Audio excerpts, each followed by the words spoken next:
yani KUPPET, huku ikibainika kuwa kuna mgawanyiko ambao huenda ukatokea kwenye uongozi wa juu. Migogoro hii sasa inatishia kuvunja chama hicho na huenda ikaathiri matokeo ya uchaguzi wao unaotarajiwa kufanyika mwezi Disemba mwaka huu.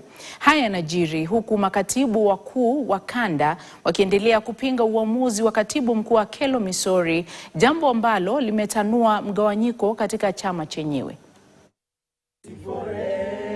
Mgogoro katika chama cha KUPPET unaendelea kuongezeka huku makatibu wakuu zaidi wakiendelea kupinga kusitishwa kwa mgomo na katibu mkuu bila ushirikiano.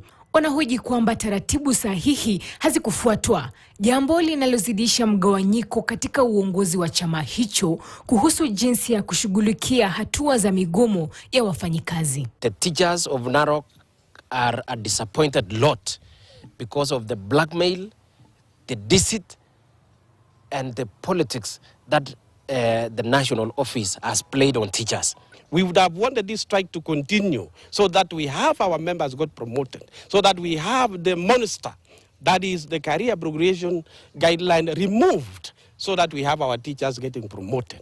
That is what we are saying as a team.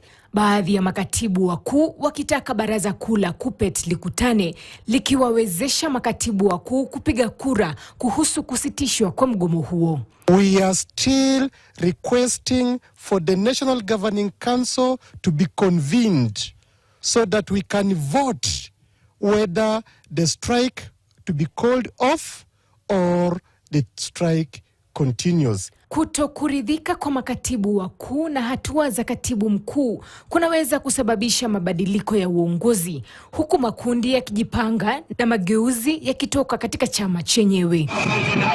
Ann Musugu, KTN News, Nairobi.